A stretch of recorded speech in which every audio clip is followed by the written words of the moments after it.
نوجوان اتنا سن لے، جنت کے 8 دروازے ہیں جو کبھی کھلتے ہیں کبھی بند ہوتے ہیں. ایک توبہ کا دروازہ ہے جو کبھی بند نہیں ہوتا، وہ کھلا ہوا ہے. اس سے معافی مانگ، وہ تجھے معاف کر دے گا. اس نے فرشتہ بٹھایا ہے جو دروازہ بند نہیں ہونے دیتا ہے. جب تک سورج مغرب سے نہیں نکلتا وہ توبہ کا دروازہ جوانوں کھلا ہے. تمہاری جوانیاں بڑی قیمتی ہیں، اپنی جوانیوں کو یوں ہی ضائع نہ کرنا.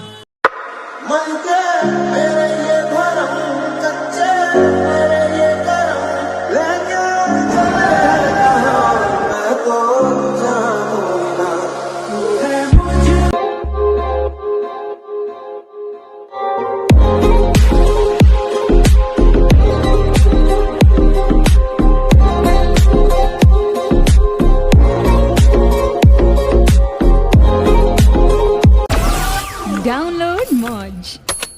ألم تر أن الله خلق السماوات والأرض بالحق إن يشأ يذهبكم ويأتي بخلق جديد وما ذلك على الله بعزيز وبرزوا لله جميعا فقال الضعفاء للذين استكبروا إنا كنا لكم تبعا فهل أنتم مغنون عنا من عذاب الله من شيء قالوا لو هدانا الله لهديناكم سواء علينا أجزعنا أم صبرنا ما لنا من محيص. وقال الشيطان لما قضي الأمر إن الله وعدكم وعد الحق ووعدتكم فأخلفتكم وما كان لي عليكم من سلطان إلا أن دعوتكم فاستجبتم لي فلا تلوموني ولوموا أنفسكم ما أنا بمصرخكم وما أنتم بمصرخي إني كفرت بما أشركتمون من قبل إن الظالمين لهم عذاب أليم. وأدخل الذين آمنوا وعملوا الصالحات جنات تجري من تحتها الأنهار خالدين فيها بإذن ربهم تحيتهم فيها سلام. ألم تر كيف ضرب الله مثلا كلمة طيبة كشجرة طيبة أصلها ثابت وفرعها في السماء تؤتي أكلها كل حين بإذن ربها ويضرب الله الأمثال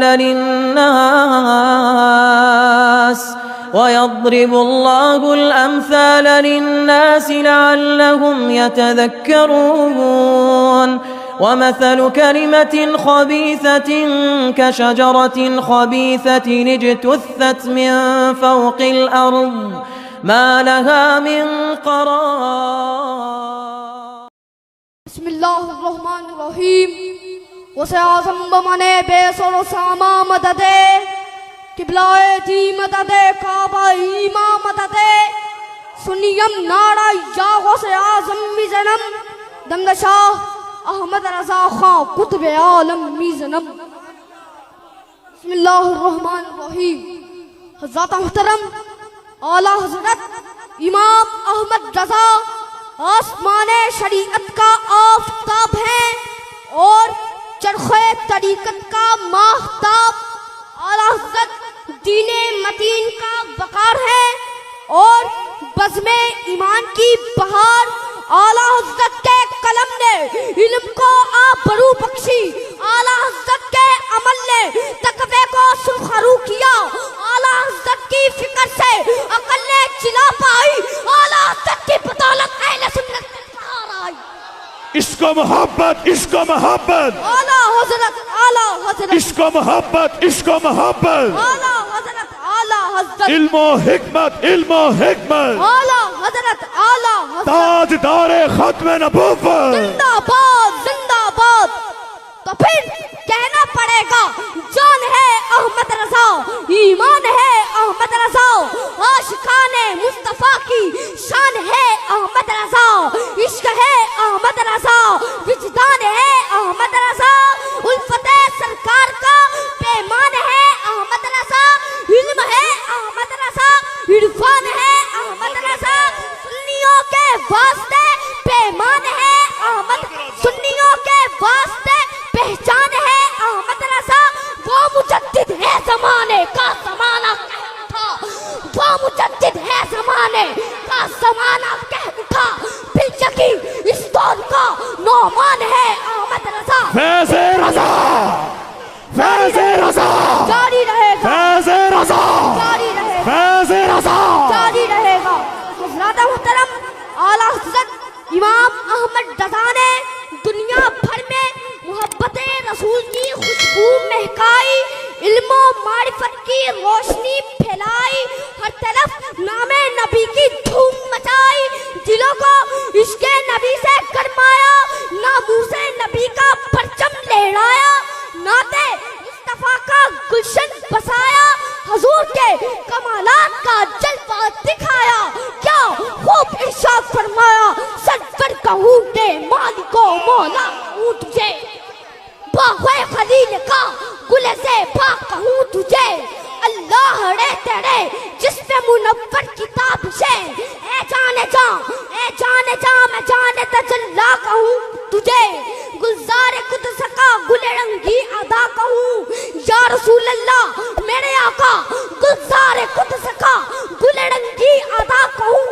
درمانے درد بلبلے شہدا کہوں تجھے یا رسول اللہ میرے آقا تیرے تو بس عیب تناہی سے ہے بڑی تیرے تو بس عیب تناہی سے ہے بڑی ہیرا ہوں میرے شاہ کیا کیا کہوں تجھے لیکن رضا نے ختم سخن اس پہ کر دیا لیکن رضا نے ختم سخن اس پہ کر دیا خالق کا بندہ نعرہ رسالت عشق و محبت عشق و محبت عشق و محبت عشق و محبت لبیک لبیک لبیک یا رسول اللہ لبیک لبیک لبیک یا رسول اللہ لبیک لبیک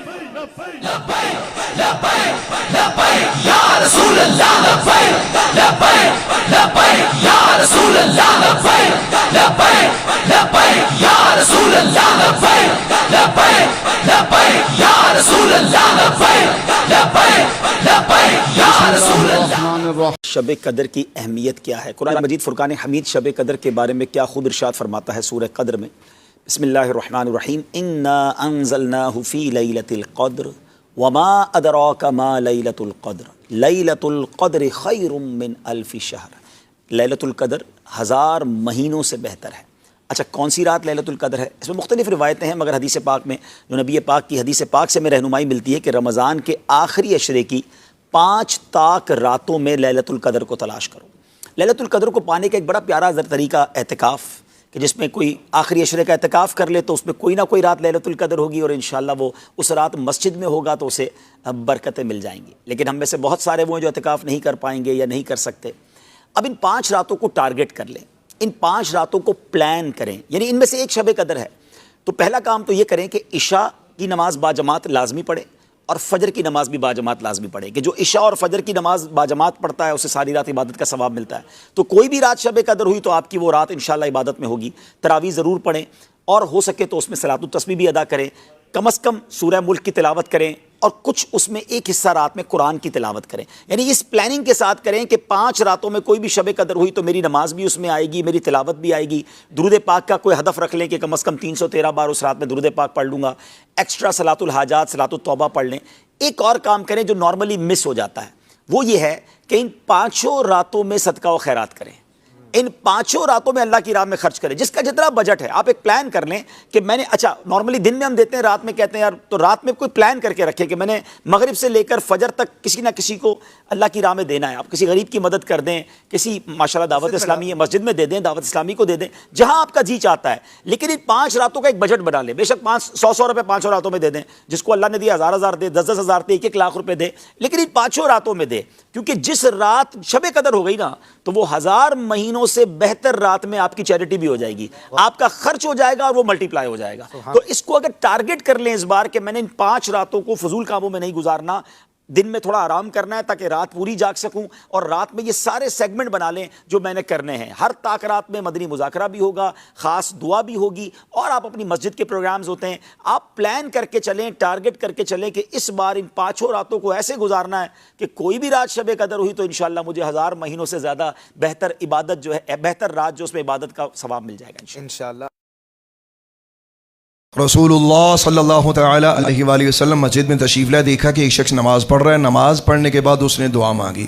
اس کی دعا سماعت فرمانے کے بعد میرے آقا کریم علیہ الصلوۃ والسلام نے فرمایا مجھے اس ذات کی قسم ہے کہ جس کے قبضہ قدرت میں میری جان ہے، اس نے اسم اعظم کے ساتھ دعا مانگی ہے، خدا کے اس بڑے نام کے ساتھ کہ جب کبھی اس نام کے ساتھ سوال کیا جائے تو عطا ہو، اور جب کبھی اس نام کے ساتھ دعا کی جائے تو قبول ہو. آپ جاننا چاہیں گے وہ کون سی دعا ہے؟ آپ چاہتے ہیں کہ آپ کی دعائیں قبول ہوں؟ آپ چاہتے ہیں کہ آپ کی دعا پہ قبولیت کی مہر لگ جائے؟ آپ جو مانگیں آپ کو خدا آپ کو دیتا رہے؟ تو یہ دعا سن لیجئے. اللہم انی اسألک بانی اشہد ان لا الہ الا انت الاحد الصمد الذی لم یلد ولم یولد ولم یکن لہ کفوا احد. یعنی اے اللہ، میں تجھ سے سوال کرتا ہوں اس بات کی گواہی دے کر کہ تیرے سوا کوئی معبود نہیں، تو اکیلا ہے، بے نیاز ہے، نہ اس کے ماں باپ، نہ اولاد، نہ ہمسر، اور نہ کوئی اور ساتھی. اس دعا کو یاد کر لیجئے، بڑے کام کی چیز ہے. ایک رات سرکار دو عالم نور مجسم علیہ الصلوۃ والسلام نے اپنے صحابہ کے بارے علیہم رضوان سے فرمایا میرے صحابہ، تمہارے لیے یہ مشکل ہے نا کہ تم ہر روز 1/3 قرآن کی تلاوت کرو، یعنی کہ ہر رات میں. عرض کی یا رسول اللہ، ہم ضعیف ہیں، کمزور ہیں، عاجز ہیں، یہ تو کافی مشکل کام ہے. میرے آقا کریم علیہ السلام نے فرمایا کہ سورہ اخلاص یہ 1/3 قرآن ہے، یعنی قرآن کا 3را حصہ. یہ پڑھ لیا کرو تو سمجھ لو کہ تم نے قرآن کا 3را حصہ پڑھ لیا. رسول خدا علیہ الصلوۃ والسلام تبوک میں جلوہ گر ہیں کہ حضرت جبریل امی حاضر ہوئے. عرض کی کہ یا رسول اللہ، معاویہ بن معاویہ لیسی، اس کا انتقال ہو گیا، آپ چاہتے ہیں کہ اس کا جنازہ ادا کریں؟ میرے آقا کریم علیہ السلام نے فرمایا ہاں. حضرت جبریل امی نے اپنا پر زمین پہ مارا تو سرکار دو عالم علیہ الصلوۃ والسلام کے سامنے ٹیلے اور درخت سب نیچے ہو گئے، یعنی آپ کو اپنے صحابی کا جنازہ صاف نظر آنے لگا. آقا کریم علیہ الصلوۃ والسلام نے نماز جنازہ ادا کروائی. تبوک میں سرکار دو عالم علیہ الصلوۃ والسلام نے اپنے صحابی کا جنازہ پڑھا، اور اس حال میں کہ آپ کے پیچھے فرشتوں کی 2 صفیں تھیں کہ ہر صف میں 70 ہزار فرشتے کھڑے تھے. نماز جنازہ ہو گئی. میرے آقا کریم علیہ الصلوۃ والسلام نے حضرت جبریل سے فرمایا جبریل، یہ عزت و مقام شرف کس لیے؟ عرض کہ یا رسول اللہ، آپ کے اس صحابی کو سورہ اخلاص سے بڑی محبت تھی، یہ چلتے پھرتے اٹھتے بیٹھتے سورہ اخلاص کا ورد کیا کرتا تھا، اسی کی برکت ہے یہ سب جو آپ دیکھ رہے ہیں. میرے بھائی اور بہنوں، سب سے پہلے میں نے آپ احباب کی خدمت میں سورہ اخلاص کی فضیلت بیان کر دی تاکہ آپ کو سمجھ آئے کہ آپ کتنی اعلیٰ چیز سننے جا رہے ہیں. آئیے سورہ اخلاص کا شان نزول آپ کی خدمت میں عرض کرتا ہوں. یوں تو اس کے بہت سے شان نزول موجود ہیں، لیکن آپ احباب کی خدمت میں صرف ایک حوالہ پیشی خدمت ہے. امام طبرانی کی تفسیر کبیر متوفہ 360 ہجری، سماعت کریں. ان عامر بن الطفیل العامری قال للنبی صلی اللہ تعالی علیہ وآلہ وسلم انعت لنا ربک من ذهب هو ام من فضة ام من نحاس ام من حدید ام من صفر فإن آلهتنا من هذه الأشياء قال بين لنا أيأكل ويشرب وكيف هو فشق على النبي صلى الله تعالى عليه وآله وسلم فأنزل الله تعالى هذه السورة. میرے بھائیو، یہ میں نے شان نزول آپ احباب کی خدمت میں بیان کیا، اس کو سنیے. عامر بن طفیل عامری یہ سرکار دو عالم علیہ الصلوۃ والسلام کی بارگاہ اقدس میں حاضر ہوتا ہے، نعوذ باللہ استغفر اللہ، اور نہایت بے باکانہ طریقے سے یہ گفتگو کرتا ہے کہنے لگا کہ ہمیں اپنے رب کے بارے میں بتائیے کہ وہ سونے کا ہے، وہ چاندی کا ہے، وہ تانبے کا ہے، وہ لوہے کا ہے، وہ پیتل کا ہے۔ استغفر اللہ، نعوذ باللہ۔ کیونکہ مطلب یہ تھا کہ ہمارے جو خدا ہیں وہ تو سارے انہی چیزوں سے بنے ہوئے ہیں، تو آپ بتائیے نا کہ آپ کا رب کھاتا بھی ہے، پیتا بھی ہے؟ سرکار دو عالم علیہ الصلوۃ والسلام نے جیسے ہی یہ سماعت فرمایا، آپ کو نہایت شاق گزرا، اور یوں حضرت جبریل امی علی نبینا علیہ السلام یہ صورت لے کے اتر آئے، قل هو اللہ احد اللہ الصمد لم یلد ولم یولد ولم یکن لہ کفوا احد۔ اے محبوب آپ فرما دو کہ وہ ذات پاک جس کا نام اللہ ہے وہ ایک ہے، معبود برحق جو بے نیاز ہے، نہ کسی کا باپ ہے اور نہ کسی کا بیٹا، اور کوئی اس کا ہمسر نہیں۔ میرے بھائی اور بہنوں، اس صورت پاک میں کافروں کے، مشرکین کے، یہودیوں کے تمام سوالوں کے جواب دیے گئے۔ ان کو بتایا گیا کہ تم نے کتنے خدا رکھے ہوئے ہیں، ان کا مٹیریل الگ الگ ہے، یعنی مختلف دھاتوں کے خدا ہیں، لیکن محمد عربی کا خدا اور پوری کائنات کا اصل خدا وہ وہی ہے کہ جو احد ہے۔ یاد رکھیے، یہاں واحد نہیں فرمایا گیا، یہاں احد کہا گیا۔ واحد اور احد کی بحث تو الگ ہے، کبھی انشاءاللہ تعالی وقت ملا تو اس پہ گفتگو کریں گے۔ تو یہاں صرف آپ کی خدمت میں ایک بات عرض کیے دیتا ہوں، یاد رکھیے کہ واحد کے بعد اسنان ہوتا ہے، یعنی واحد گنتی میں شامل ہے لیکن احد گنتی میں شامل نہیں۔ احد وہ ہے کہ اکیلا ہو، نہ اس سے پہلے نہ اس کے کوئی بعد ہو، اور ایسا یکتا تو صرف ایک اللہ ہی ہے۔ تو فرمایا گیا وہ احد ہے، یعنی اس سے پہلے بھی کوئی نہیں اور اس کے بعد بھی کوئی نہیں۔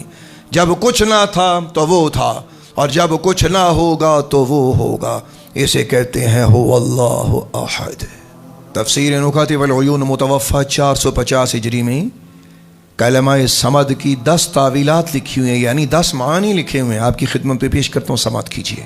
نمبر 1، صمد وہ ہوتا ہے جس کا پیٹ نہ ہو۔ نمبر 2، صمد وہ ہوتا ہے جو کھاتا اور پیتا نہیں ہے۔ نمبر 3، صمد وہ ہوتا ہے جو باقی ہو، یعنی جو فنا ہو جائے وہ صمد نہیں ہوتا، صمد وہ ہوتا ہے جو ہمیشہ ہمیشہ ہو۔ نمبر 4، نہ وہ کسی سے پیدا ہوا نہ کوئی اس سے پیدا ہوا، اسی لیے کہ وہ لم یلد ولم یولد ہے۔ نمبر 5، صمد وہ ہوتا ہے کہ ساری خدائی اس کی محتاج ہو اور وہ اکیلا لا یحتاج ہو۔ نمبر 6، صمد وہ ہوتا ہے کہ ہر سردار کی سرداری اس کی سرداری پہ ختم ہو جائے، یعنی سرداروں کا سردار، ایسا سردار کہ جس کے بعد کوئی سردار نہ ہو۔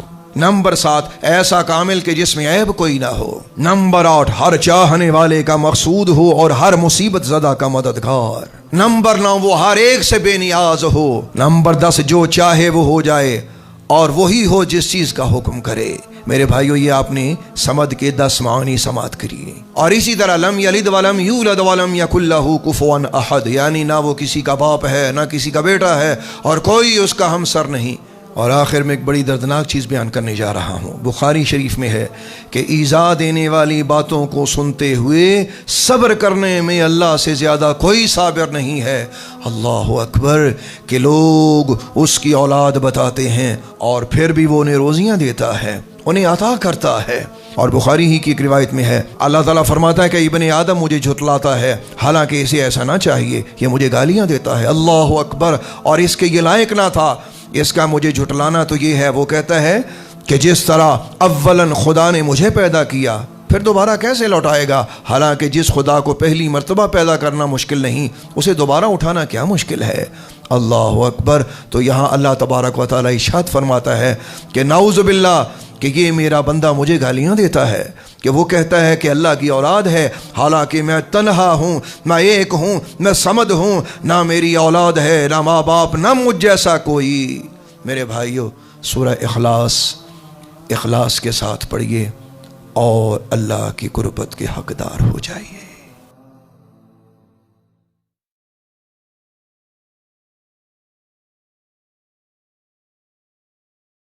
تھوڑی سی پریشانی آئی، اللہ کہاں ہے، اللہ میرے مسئلے کیوں نہیں حل کر رہا، تو پھر وہ اللہ ہے۔ اللہ پر ایمان کا مطلب وہ اللہ ہے، اس کو اللہ مانا جائے، تو اللہ کا مطلب اختیارات اس کے پاس ہے، میرے پاس نہیں ہے، تو اپنے حساب سے آپ کو چلائے گا، وہ آپ کے حساب سے نہیں چلے گا۔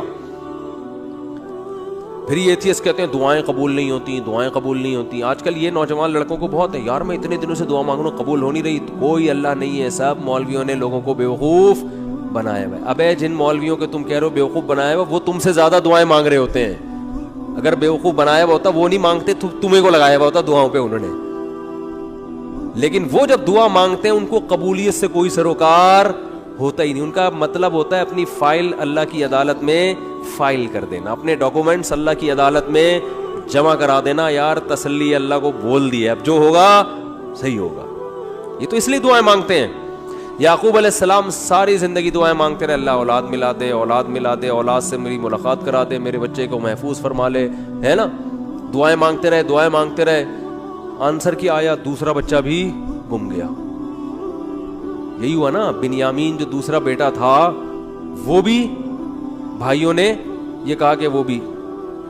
تو اب کیا کہہ رہے ہیں؟ فصبر جمیل، صبر کروں گا اور صبر میں بھی جمال پیدا کروں گا. جمال کا مطلب خوبصورت صبر ہوگا. علماء کہتے ہیں صبر کی دیر آر 2 types آف صبر. ایک صبر یہ ہوتا ہے کہ آدمی واویلا تو نہیں کرے، نافرمانی تو نہیں کرے، لیکن ٹینشن سے منہ سے اور یوں ہی بنا رہے ہیں، بس منہ سے نکل نہیں رہے الفاظ ہیں کہ ٹھیک ہے صبر کریں گے، کیا مقدر میں یہی لکھا ہوتا. ایسا ہوتا ہے نا. جیسے آپ بولیں کہ یار ماشاءاللہ آپ کیا گھر میں حالات کیسے صحیح چل رہے ہیں، بس کیا کریں، دنیا مسافر خانہ ہے. مفتی صاحب سے بیان میں سنا تھا، بس کیا ٹھیک ہے، اللہ ہے بھائی، ٹھیک ہے، جب اس کا حکم ہوگا تو سن لے گا ہماری بھی دعا. اس کو کیا کہتے ہیں؟ اونلی صبر. اس کو کیا کہتے ہیں؟ اونلی صبر. چلو گناہ نہیں کر رہا کم بخت، اللہ کا انکار نہیں کر رہا، کوئی حرام کام نہیں کر رہا. اور ایک ہوتا ہے صبر جمیل، ایسا صبر کے ہٹو بچو ہو جائے جیسے ایوب علیہ السلام نے کیا.